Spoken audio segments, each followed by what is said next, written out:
మత్తయి సువార్త 26వ అధ్యాయం 1వ వచనం నుంచి నేను చదువుతున్నాను, చూడండి.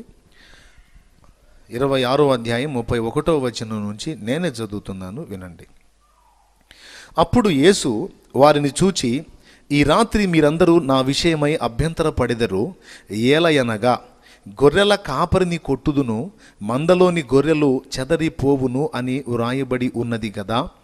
నేను లేచిన తరువాత మీకంటే ముందుగా గలిలయకు వెళ్ళెదనెను. 33వ వచనం. అందుకు పేతురు, నీ విషయమై అందరూ అభ్యంతర పడినను నేను ఎప్పుడునూ అభ్యంతర పడనని ఆయనతో చెప్పగా. ఇప్పుడు పేతురు అంతకాలం ప్రభుతో సహవాసం చేశాడు కదా.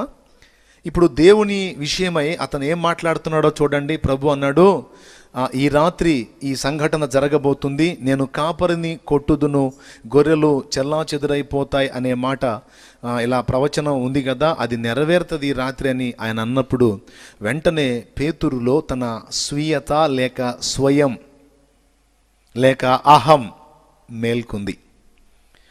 ఈ మాట పేతురు వాడకపోతే పేతురుకు బాధ ఉండేది కాదు, అగచాట్లు ఉండేది కాదు, ఇబ్బంది ఉండేది కాదు.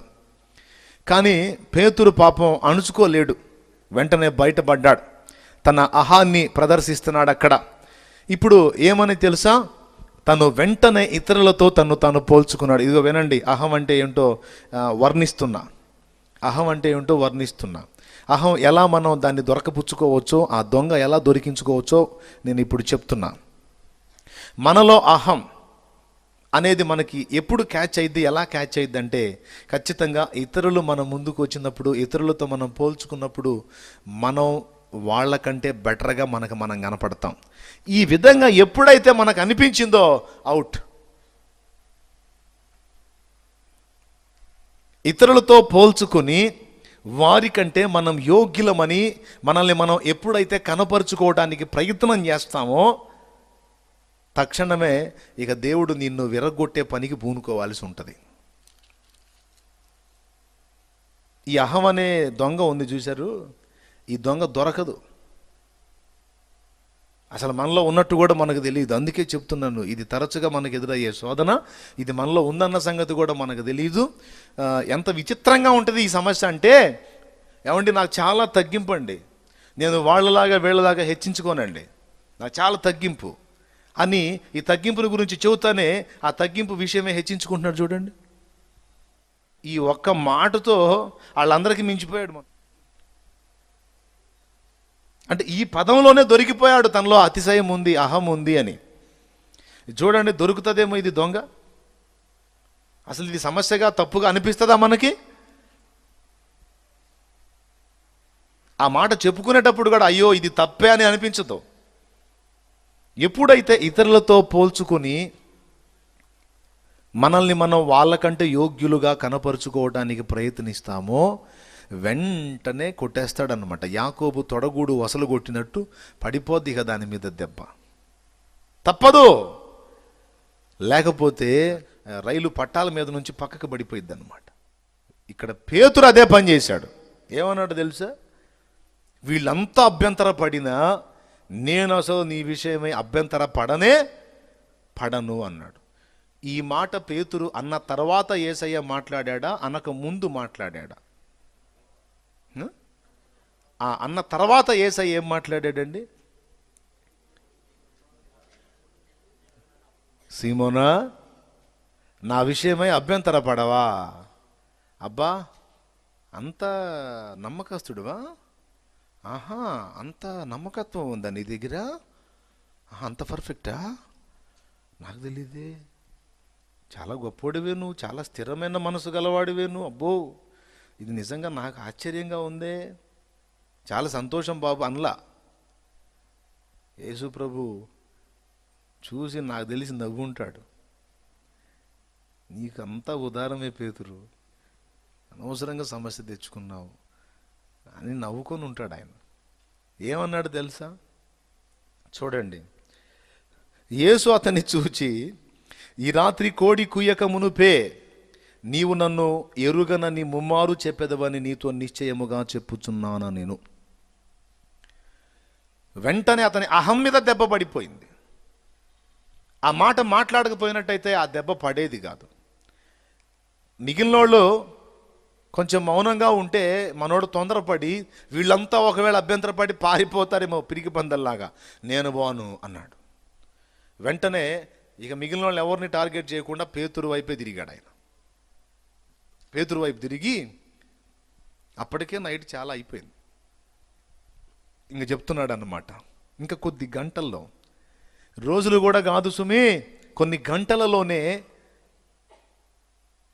నీకోసం ప్రాణమైన ఇస్తాను, నిన్ను విడవను, నీకోసం చావవలసి వచ్చిన అభ్యంతర పడనన్నావే, కొన్ని గంటల్లోనే 3 సార్లు, ఒకసారి కూడా కాదు 3 సార్లు అసలు ఆ యేసు ఎవరో నాకు తెలియదని కోడి కుయ్యక మునిపే 3 సార్లు అబద్ధం ఆడతావని చెప్పాడు.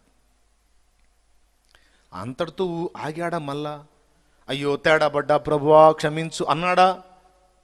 అనలా. మళ్ళీ చూడేమంటాడు చూడండి, 35వ వచనం. పేతురు ఆయనను చూచి, నేను నీతో కూడా చావవలసి వచ్చినను నిన్ను ఎరుగనని చెప్పన నేను. ఈ మాట అన్న తర్వాత మిగిలిన వాళ్ళు కూడా అన్నారు, మనం కూడా ఈ డైలాగ్ ఇస్తే బాగుంటుంది అనుకుంటాను, మనందరికీ మెయిన్ అతనే కదా, పేతురే కదా. పేతురు ఏమంటే మనం కూడా అదే. మన సేవకులు కొంతమంది అన్న ఉన్నాడుగా, అన్న ఏదైతే మనం అదే. స్తోత్రం, హల్లెలూయా, గుంపులో గ్లోరీ, నలుగురిలో నతనీయులు అన్నట్టు. అర్థమైందా? 2 సార్లు పేతురు అన్నాడు. 2 సార్లు ఇంత గట్టిగా అవతల మనిషి మాట్లాడుతున్నప్పుడు మనం కూడా అలా మాట్లాడకపోతే ప్రభు ఏమన్నా ఫీల్ అవుతాడేమో, ఆయనకి తెలీదు. ఈ మాటని వీళ్ళు కొనుక్కొచ్చుకున్నారు సమస్యని. అదే ప్రకారము శిష్యులందరూ అనిరి. ఇప్పుడు వాళ్ళు పరిగెత్తాల్సి వచ్చింది, ఈయనైతే అబద్ధాలు ఆడాల్సి వచ్చింది. దేవునికి స్తోత్రం. ఇక్కడ మీరు ఒకటి గుర్తుపట్టండి, పేతురులో అహం మేల్కొన్న కారణం చేత అది విరవబడాల్సి వచ్చింది. ఇతరులతో పోల్చుకోవటం, ఇతరుల కంటే నేను మంచివాడిని అనుకోవటం, ఇతరుల కంటే నేను యోగ్యుడిని అనుకోవటం. నేను చెప్తున్నా, దేవుడు నీకు కృపా వరం ఇచ్చి నిన్ను వాడుకున్నాడు అంటే అది ఆయన కృప, కానీ నీ గొప్పతనం, నీ నాణ్యత కానే కాదు. ఆ మాటకు వస్తే ఈ భూమి మీద ఏ భక్తుడిని దేవుడు వాడుకున్నా వాళ్ళ గొప్పతనాన్ని బట్టి ఎవరిని దేవుడు వాడుకోలేదు. ఆయన కృపను బట్టి అందరినీ కూడా దేవుడు కరుణతో వాడుకుంటున్నాడు. కానీ భక్తుడేం ఫీల్ అవుతాడో తెలుసా? వాళ్ళలాగా నేను నీతి మాలిన వాడిని కాదు, వాళ్ళలాగా నేను బలహీనుడిని కాదు, వీళ్ళలాగా నేను అట్లాంటి వాడిని కాదు, ఇతనిలాగా నేను అలాంటి వాడిని కాదు, అతనిలాగా నేను అలాంటి వాడిని కాదు. నేను స్పెషల్ సార్. ఏందనుకున్నావు? పౌల్లో కూడా ఇది పనిచేసిందంటే మీరు నమ్ముతారా? పౌల్లో కూడా ఇది ప్రవేశించే అవకాశం ఉంది కాబట్టే ముందుగానే గుర్తించి ముళ్ళు పెట్టాడు పెద్ద ఆయన. దేవునికి స్తోత్రం కలుగును గాక. ఎక్కడ రాసుందన్నా పౌల్లో కూడా ఇది ప్రవేశించిందని? ఎక్కడ రాసుంది అంటే, ఎక్కడ రాసి ఉండేది అంత మాత్రం తెలియదు. నేను చెప్పటం కాదు, పౌలే చెప్పాడు. నాకు కలిగిన ప్రత్యక్షతలు బహు విశేషముగా ఉన్నందున నేను అత్యధికముగా హెచ్చిపోకుండా నిమిత్తము. 2 కొరింథీ పత్రిక 12వ అధ్యాయము 7వ వచనం నుంచి చదివితే ఇలాగూ రాయబడి ఉంది, నాకు కలిగిన ప్రత్యక్షతలు బహు విశేషముగా ఉన్నందున నేను అత్యధికముగా హెచ్చిపోకుండా నిమిత్తము అన్నాడు. ఎంత టెంపర్ అంటే పౌలు మహాశయుడు, అవతలి వాళ్ళలో ఏ కొంచెం తేడా కనపడినా ఉతికారేస్తాడనమాట. అది పేతురు కావచ్చు, ఇంకొకడు కావచ్చు, బర్నబా కావచ్చు, మార్కు కావచ్చు. ఎవరి దగ్గరైనా అవతలోడి దగ్గర లోపం కనపడిందంటే ఇంక ఊరుకోడు. మంచిదే, అది దిద్దుబాటు చేయటం మంచిదే. తను కూడా వ్యక్తిగతంగా ఏ లోపం లేకుండా బ్రతకటానికి ఆశ కలిగి ఉంటాడు. అయితే 2 పర్యాయాలు పౌలు తన పరిస్థితిని గురించి చెప్పాడు. అనేకులకు ప్రకటించిన మీదట నేనే భ్రష్టుడు నగుదోనేమో అని, నా శరీరమును నలగొట్టుకొనుచు దాన్ని లోబరుచుకొనుచున్నానని ఒక చోట అన్నాడు. మరో చోట ఏమన్నాడు? నాకు కలిగిన ప్రత్యక్షతలు బహు విశేషంగా ఉన్నందున ఇతరులతో పోల్చుకొని వాళ్ళకంటే నేను యోగ్యుడను, వాళ్ళకంటే నేను ఉత్తముణ్ణి కాబట్టి ఇంత కృప నాకు దేవుడిచ్చాడు, ఇంత స్థాయిలో నన్ను ఉంచాడు, ఇంత రేంజ్ నాకు ఇచ్చాడు, మిగిలిన వాళ్ళంతా కూడా నాతో సమానులు కారు, నేను స్పెషల్ అని ఎక్కడ తన్ను తాను హెచ్చించుకుంటాడో, ఎక్కడ ఇతరులతో పోల్చుకొని తను అతిశయిస్తాడో, తనలో అహం ఎక్కడ మేల్కుంటుందో అని దేవుడే ప్రేమతో ముళ్ళు గుచ్చాడంటే ముళ్ళు అనుమతించాడు ఆయన దేహంలో ఒక బలహీనతని. ఆ బాధపడలేక 3 సార్లు ఆయన ప్రార్థన చేశాడంట, అది తీసే ప్రభువా నాకు సమస్యగా ఉంది అంటే. అప్పుడు ఆయన అన్నాడంట, లేదు లేదు, అది నేనేం చేయదు, నా కృప నీకు చాలు, నా కృప నీకు తోడుగా ఉంది, నువ్వు అదేమి ఇబ్బంది పడొద్దు, బలహీనత యందే నా శక్తి పరిపూర్ణమగుచున్నది. నీవు బలవంతుడవైతే నీ శక్తితో కార్యం జరుగుతుంది, నీవు బలహీనుడవైతే నా శక్తి నీలో పరిపూర్ణమవుతుంది, అప్పుడు నీ ద్వారా నేను చేయాలనుకున్నాయని చేయగలుగుతాను. మోషే తన స్వీయత తనలో మేల్కొని ఉన్నంత వరకు, తన స్వీయత మీద ఆధారపడినంత వరకు దేవుడు మోషేని వాడుకోలా. 40 ఏళ్ల ప్రాయములో సరిగ్గున్నాడు మోషే. మాటల యందు నేర్పరితనం, ఐగుప్తీయుల సకల విద్యల యందు ఆరితేరి అసలు మామూలుగా లేడు. మహా స్పీడు, మహా టెంపరు. బయలుదేరాడు రక్షించేద్దామని. రక్షించేశాడా? రక్షించడమేమో కానీ పరారయ్యాడు, పారిపోయాడు.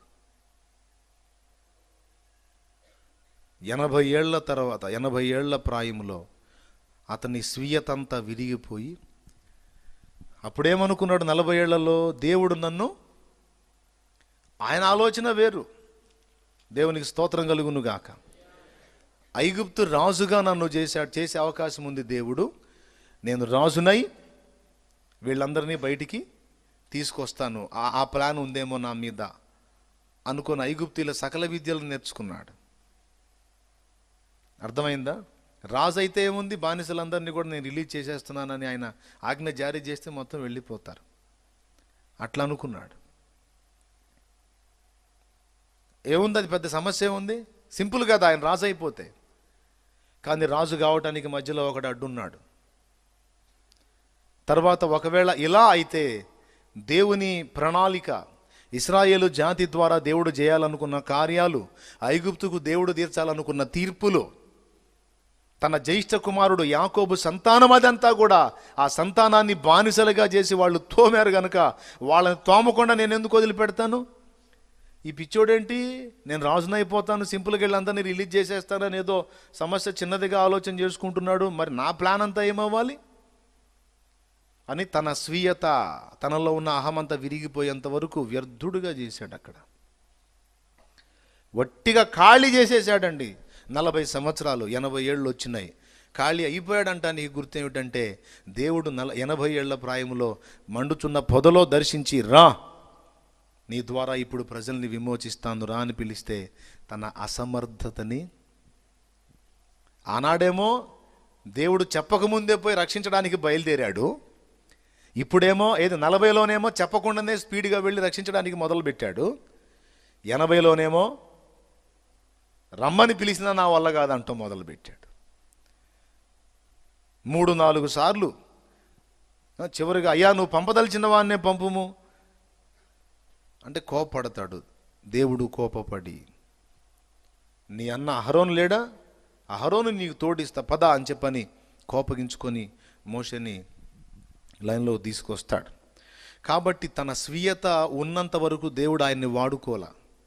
ఆయనకున్న తలాంతులు, టాలెంట్లు, పనితనాలు, ఆయన తనకు యోగ్యతలు అనుకుంటున్నవన్నీ కూడా వ్యర్థపుచ్చి, ఇవేవి పనికిరావు, ఇప్పుడు నా దగ్గర ఏమీ లేవు, నేను ఖాళీ అయిపోయాను అన్న భావన అతనికి కలిగినప్పుడు దేవుడు ఇక గదులమన్నాడు. ఎందుకంటే నువ్వెప్పుడు బలహీనుడవో అప్పుడు నా శక్తి నీలో పరిపూర్ణమవుతుంది. అక్కడ వాళ్ళని బయటికి తీసుకొని రావాలంటే నీ శక్తి కాదు నాయన, నా శక్తి కావాలి. దేవునికి స్తోత్రం కలుగును గాక. సోదరుడా, 3 సంగతులు గుర్తుపెట్టుకో. ఇక్కడ నుంచి నువ్వు నిత్య జీవానికి చేరాలంటే నీ శక్తి కాదు, దేవుని కృపయే నీకు సహాయం. ఈ ఆత్మీయ జీవితంలో ఎదురయ్యేటువంటి ప్రతికూల పరిస్థితుల్లో నువ్వు విజయాన్ని పొంది ముందుకు సాగిపోవాలంటే దేవుని కృప, దేవుని సహాయమే నీకు దిక్కు. 2. మూడవది, నువ్వు ఇతరులను విమోచించాలన్నా, ఇతరులను రక్షణలోకి నడిపించాలన్నా కూడా దేవుని సహాయమే, దేవుని కృపయే నీకు దిక్కు. ఇక వేరే మార్గం లేనే లేదు. ఈ 3 సంగతుల్లో దేవుడే మనకు ఆధారం. ఇక ఏ విధంగా కూడా నువ్వు ట్రై చేసావంటే ఓడిపోతూ ఉంటావు. ఒకవేళ నీ సొంత యుక్తితో, సొంత ఆలోచనతో, ఐడియాలజీతో ఒకవేళ కొద్ది గొప్ప చేసినా చివరికి శూన్యంగా, నిష్ఫలంగా మిగిలిపోతుంది. ఒక భ్రమకు లోనై ఏదో తిప్పలు పడినా అది స్థిరంగా నువ్వు ఉంచుకొన జాలవు, సాధించుకొన జాలవు. చివరికి నిష్ప్రయోజకురాలవై నిలబడిపోయే ప్రమాదం ఉంది.